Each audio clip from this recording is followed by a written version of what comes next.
Hi, my name is Hania. This is Bella. Hi. And Tina. Hello. Welcome to the PNC podcast. Today we have a very special guest in the studio. Please welcome Scorpion superstar Amanda-Jade Wellington. Thanks, guys. Thanks for having me. How are you today, Amanda? Yeah, pretty good. Pretty sweaty. I had a bit of training this morning, so a little bit tired, but happy to be here.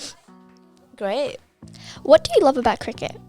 For me, cricket, I guess, being a young child, it helped my social life. So for me, as a young girl playing cricket, I built a lot of social skills. So having a lot of friends overseas, from interstate, just building my connections with people was pretty good. So how did you become interested in cricket? Cricket for me, like everyone else, it's through the family. So my dad played cricket, my brother played cricket. I started out in the backyard as well. So for me, I saw I was good at it and I wanted to pursue it, and here I am today. When you were younger, who was your role model and what did you learn from them? I had a few role models. For me, during the women's game, it was Shelley Nitsky and Cameron. I played local cricket with them, and to play club cricket at a young age and being able to play with such professional cricketers, it was inspiring for me. And for the male game, I always looked up to Shane Warne, being a leg spinner, and him being a leg spinner. That was, I dreamt to be someone like him. Why do you think cricket has a higher female participation rate in 2020, and what is the effect on this? I honestly think that young girls are aspiring to be like the role models we are today. There is so much women's cricket on the TV. It's getting promotional through streaming, online, social media. It's been fantastic, and to see so many young girls aspiring to be like us is really encouraging. And we try to do it as much, school visits and social visits for young girls to see, there is actually a pathway for young girls to do these days. So like you're a bit of like a cricket influencer? Yeah, basically. So, as much as we can go to schools or do radio or just get out there and see that, these young girls have role models to look up to. So how would you describe your sporting journey so far? And did you grow up playing any other sports? I would say my journey's been very up and down. There's a lot of highs and a lot of lows, but, I'm hoping there's a lot of highs to come. I used to play AFLW. I used to play table tennis. I used to play volleyball. I used to play all the sports. I'd give it a go, and, I was lucky enough to be good at them. So I would give any sport a go, but cricket is the one that I wanted to pursue. How does it feel being the youngest player to represent the Scorpions? For me, it's hard to believe. I'm 23 now, and I used to play when I was 15, and that's so long ago to me. But to debut at 15, I was just a little kid. I probably didn't know how good I was, and how good I can be, and how much hard work I needed to do. I guess for me at 15, coming in a team where you have a lot of older girls, I was in an environment where I felt like I needed to prove myself as well. So I was sort of 50-50 on the borderline of, yeah, I'm good, but, I can be so much better. Yeah, you must have felt really proud. I was proud, but sometimes I felt like an outcast because of how young I was. Yeah. But, these days, girls are 18 and playing for Australia, so I hope young girls can actually see, that and aspire, if I'm that age, I can actually do anything. Who was the fastest bowler you have ever faced, and were you petrified of him and her, or her? I don't know their names, but I play men's cricket, so I play men's B grade cricket. Last year, there was a bloke from Southern Districts, and I reckon he bowled about 140 and just bowling bounces at me because I reckon I was hitting him for a few fours and he wasn't happy about that. But for the women's game, there's a lady called Leah Tahuhu from New Zealand. She bowls about 120, 125, and that's pretty quick. Yeah. So how has the media affected your cricket career? I would say it's been up and down.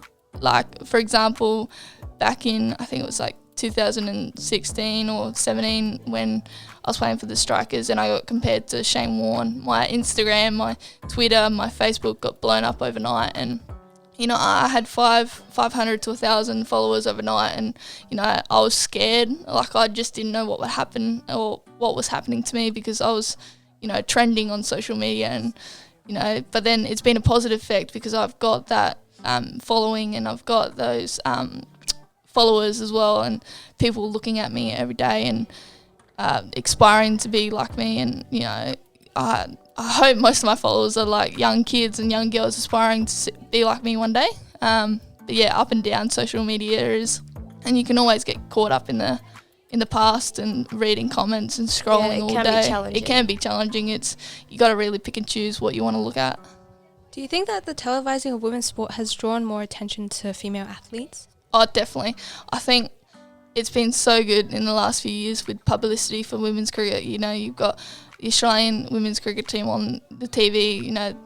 Last year or last few months, they brought 86,000 to the MCG crowd, and that's a world record for women's cricket. And I guess having women's cricket on TV is also good for younger kids and young girls and younger males to actually see the game and the way we play. And I feel like it's great. Like, the exposure is unbelievable in the last few years. We also noticed that you pose in a lot of photos with animals. Do you have any pets of your own? Everyone says I've got a zoo at home, so I've got 2 snakes, I've got 2 sugar gliders, they're like possums. I've got 4 dogs, I've got 3 cats, and then a few spiders here and there in the room, but they're not pets, but they sort of are. I love dogs. Big fun? Yeah, I love dogs. I've got 4 French bulldogs. Well, I'm scared of animals, so. So how has sports and media changed since you were a child? I think from a child, like growing up, I didn't really take notice of it, but now being in the public eye, I really take notice of it. Like, I'm on my phone constantly, just going through social media, but then also checking through like cricket scores, and you can see what the IPL is doing, the CPL, or the Big Bash or Women's Big Bash. So it's actually good in a way that there's more opportunities for people to have a look at cricket or other sports. But technology has gone a long way since forever. How has cricket affected your health and well-being? For me, it's been a lot up and down. I was in a bad space this year at my start of my career. I hit a real low. Like, I just thought I wasn't good enough anymore. But just going through cricket and going back to my second family, it felt like I was good enough again. But for me, for my well-being, like, I feel like my social skills have gone, from one level to level 1 to 100, because I'm out there, I'm doing things, I'm out of my comfort zone, I'm making more friends each day, I'm going overseas, meeting new people. So I think for my well-being, cricket has actually improved it. Mm-hmm. Yeah. So why do you think girls should choose cricket over other sports? I honestly think girls should choose cricket over other sports, just because the amount of pathways you can do, you can actually make a job out of it these days. I don't think young girls actually realise if they want a good career in sports, you can either pick, have a look at the AFLW these days. You've got Cricket Australia is making a big pathway for women's cricket, but I just think also social skills. I think, from someone being there and seeing, front on what cricket can do for yourself, it's a massive, massive positive feeling, and I hope young girls can, see what you can get out of it. Why do you think it's important for kids to find a passion in sports at a young age? Like I said, social skills. I think, once kids find a sport to go with, their social skills will get up, and I guess getting outside as well is a massive part of, your health and well-being, and getting outside is, all well and good. So I think that's a positive thing to look forward to. We heard you're a big Pokemon fan. If you were able to be a Pokemon character, who would you choose? I love my Pokemon. I think I'd have to be like a flying type, something like Charizard or something like that, just because I can fly. So, yeah. Wait, what is that? Because I have no idea. I know nothing about Pokemon. Okay, so it's like a big lizard. it's like a dragon, pretty much. Like Interesting. Yeah. So our goal is to improve participation in cricket at our school. So how do you think we should do this?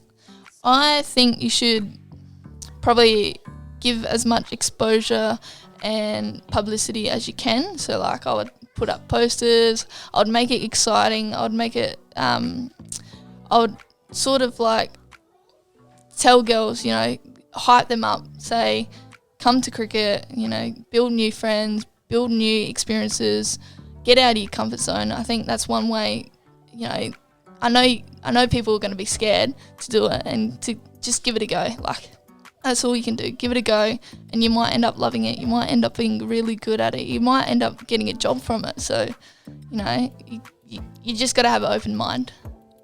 Those are some great ideas. Okay, this is off topic, but can you please try this tongue twister? Spot the sports shop stocking socks with spots. Wait. Spot the sports shop stocking socks with sports. No, spots. Wait. Spot the sports shop stocking socks with spots. Hey! That's hard. I understand you were recently proposed to after a win against the Melbourne Renegades. How was this experience? Yeah, look, I wasn't expecting it. It was very, okay, I got told we were taking a team photo.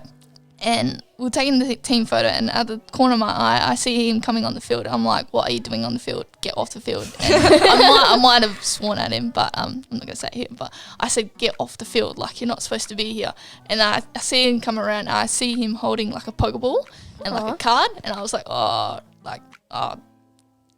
something's happening here. I was, like, freaking out. And then it happened, and I was like, did that just happen? Did that just get captured on camera? And then it blew up overnight, and then we ended up on Indian news. I don't know how that happened, but I was like, oh yeah, cricket proposal. Of course, it's going to end up the news somehow.